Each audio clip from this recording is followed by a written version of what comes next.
So I'm going to make this video pretty quick because I just got done recording a session playing through Tome, and my voice is not still healed. It sucks because I'm really falling behind on things, but what are you going to do? So after all the shows and everything else like that, I had come down with some sort of cold. It's lasted for a few weeks now. It's not COVID. It's nothing like that. It's just, I took a test. But I'm pretty darn sick. Well, I was. I'm much better now. It's just my voice, this little tiny vestige of a cough refuses to leave. So nonetheless, I needed to get some recording done, and I have some other projects that I've fallen behind on because of it, because I couldn't get video made and I couldn't do voiceover and that sort of thing. Yada, yada. But at least I was able to get a few things updated. If you watch the Tome video, there'll be a little, at the end of it, a little overview of what I added to my website, but I can go ahead and add that in here as well too. I ended up redoing parts of my website. The show schedule is updated. If you go to my rates and resume page, there's new rates on there that include mural work and a few other things in there, just updated rates for that. My Gumroad store is something I got out of. It still exists. If you have the link to it, it's still there, but I wasn't really getting any traffic to it, so I had to make something of an executive decision, whatever that means, and I decided to go ahead and just run it through my store the best I could. I reformatted prices. They're a little more expensive than they would be at the show because unfortunately I don't really want to integrate Squarespace or anything. It's just trying to do a self-contained e-commerce store without paying full price for a platform is really difficult to do. I'm already knee-deep in doing Blogger, and that was, it's the latest incarnation of it. It used to be on Yahoo and GeoCities and that sort of thing, and then I moved it over to this, and I really enjoy it, and it functions for what I need it to be exactly as I want it to be. But I use an external app called Power.io, which is 95% of the time or higher a very good app, and it works extremely well, and it does a lot of great stuff for me. It builds galleries and all these things. So what I did was, for now, I have there's going to be more added to it, but there's a gallery that has thumbnails of the different 9x12 art reproductions I'm offering now. There's a bunch of them. I just got the tracking email and updated, and they were saying that the first ones will be here tomorrow. So probably in the next journal update or on TikTok or something, I'll be showing some of them off and bagging some of those and getting those ready for a show. And then I have 2 or 3 more shipments of other versions of them coming forward as well too. Fingers crossed. I've never used Print Keg before, but they came highly recommended by a few other people I know that did NakaCon. I know that there's some other street artists around here that use them for art reproduction, so I was really excited about that. Very affordable and very fast. Now let's just see if they look very good. And so there's that. In case you're wondering, I'm rolling a giant 20-sided die. This, I'm not going to try and transform it, but this is the, let me get the ampersand right. This is the Dungeons and Dragons Black Dragon die. It's essentially a transformer. It's an okay one, but it transforms into a black dragon, and I would show how to do this, but it was hell getting it back together like this. Not because it's cheap. It's actually fairly well built. It was just almost impossible for me to put it back because I couldn't remember how I got it. And I got to do it a few more times. So, I have Free State coming up. I know I've got, you know what? Let me pull my handy dandy iPad and I'll be able to tell you exactly what I have going on here. I have Free State Convention next, that's in Lawrence. Then I have Air CapCon, and then I have Topeka-Rama, and I also have the KC Retro Convention, and I've also got, just found out I am going to be back in on the Kansas City Japan Festival. So that's 5, possibly 6 more. I think there's another one. Taiwi Expo, another smaller show, second year. I might be doing that one, and there's one more that's kind of hanging in the balance. So the good news is that if you're in the area and you want to try and get out and get to any of those shows, I will have work there.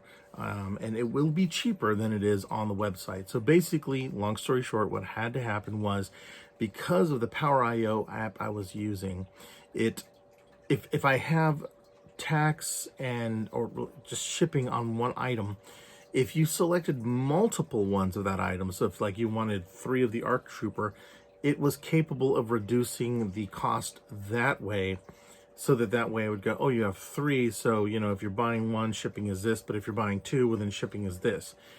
What it doesn't do, even if it's all encompassed in the same environment, is if you bought an ARC Trooper and then you bought the TIE Defender or something from Ardor, it treats each one of them independently as a unique product, which it should, but it keeps the full price. It doesn't conglomerate them and then reduce the pricing on the shipping as I'd like it to. So I did the math and trying to be fair, and because of the economy and everything else like that, they're like $25, $24 right now. I forget exactly what, there's been a lot of things going on. I forget exactly how much I put on there, but that's what it's sitting at. And then that way, if you buy 2 of them, it's about around that zone. Everything's getting shipped flat and cardboard mailers. I'm really trying to be as eco-friendly as possible on this stuff. And they're all going to be hand signed and everything. So I'm really excited about that. It's not that I won't ship out 13 by 19s. It's just the size and the cost of those became so prohibitive. Those are just going to be at shows for the time being moving forward. And those are still hand done here in my studio. And there's no mass production aspect of that.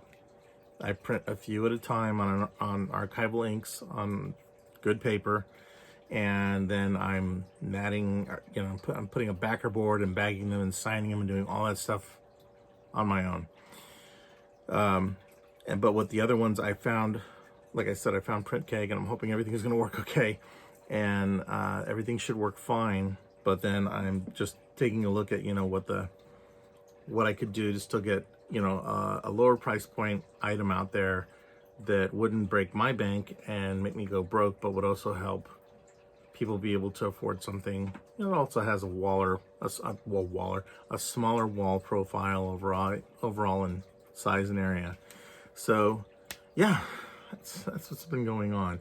And I'll be covering all the shows like normal, normal TikToks, YouTube, that sort of thing. It got a little out of hand when I was trying to do Fountain City. I didn't, now in retrospect, I wish I had gotten a little bit more footage and things, but there were some good things that happened during that show that I was really excited about, as far as the reaching out and connecting with people and picking up some new stuff. And that's the other thing I got to say too. I've been falling really behind on my 80s Days Gone By brand. That is something that is going to become more prominent over the next few months leading into next year, because there is a book I'm trying to publish surrounding that. But I'll have more information on that later. I don't want to bore you guys with that right now. I'll bore you with it later. So anyway, thanks for watching, guys. I'm going to make this really short because I've got some more video editing to do and get my next playthrough done. So I just finished part 4 of playing through Tome, and I was going to be working on the next episode of SteamWorld Heist, because I've still got a few. I'm only partway through the game, and I've got to try and make it through it again. And I just wanted to finish it since I decided to do the restart version of it, and that's fine. But my voice, I can't do the voice over as effectively as I'd like. So I'm going to hold off on that one for about a week or 2 until I can kind of get back in the saddle. In the interim, I will be putting out some other ones and following up with that. And I have been adding more art videos on there slowly, but full disclosure, as I end this out, it just hasn't been. I had a discussion with a buddy of mine the other day. We were talking about show stuff, and he was saying, there are just some days that he just doesn't feel like getting things done, or he doesn't feel like 100%, like he's getting where he needs to be with things. And I totally understand that. There are some days where it's just shit, and it's just hard to keep moving forward. And even with things that I get, whether, it's new items, new art, whatever I pick up, I've got to, I have to look past the superficial aspect of that and think about the future plans I have. I can talk about this. So this is something that I had ordered some periodicals from. I'm not going to show these off completely, but this is something from the UK, and I was really excited about this package. And without showing any of the contents, basically what I'm trying to work on, and again, I'll have more information on this because this is going to be a ridiculous endeavor, and I think it's just something, I don't want to blame my ADHD. I'm hoping this is really going to be something that manifests. But what the idea is that I want to create a local publication. I'm still trying to work out a lot of the things about this. I had spoken to a few people about it last year, here and there, just to get some ideas on what I think could work. But I wanted something that was going to be very hands-on, very low cost, and something that would fill in a niche that I don't think is being served in the Midwest. And I'll have more information on that when I really have some idea as to where the fuck it's actually going. I know I want to do it. But I need to check out some things like the names for what it will be, what it's going to encompass, who and what and where. There's so much to be said. And the only reason I'm bringing this up is because I know if I state it in this video, it's going to bug the fuck out of me until I go and get this thing into a reality, which is the exact same reason why I put a hard date that I'm going to talk about later about Pagan Zoetrope and my graphic novel for World of Ardor. Those are things that definitely have to be done. And my goal is to get those things out by the end of December, first week of January to the printer, so that way I can start next year with 2 new graphic novels and maybe a few more things. Anyway, that's just me being, someone holding myself to the fire. That's basically what's going on in my life. So with that, I will catch you guys in the next journal entry. I hope your week has been good. I hope everything's going okay. And for those of you that have been following and subscribing to YouTube and following me on TikTok and other stuff like that, thank you. I appreciate it. And also every single one of you that come up to me at shows and talk to me about my blogs, talk to me about any of the insane bullshit that I'm doing, in regards and trying to figure out where I am. That means the world to me. So thank you so much for that, sincerely. I don't even have the words to tell you guys how much that means to me. So, but there's my simple little effort on that. I'll catch you guys in the next update.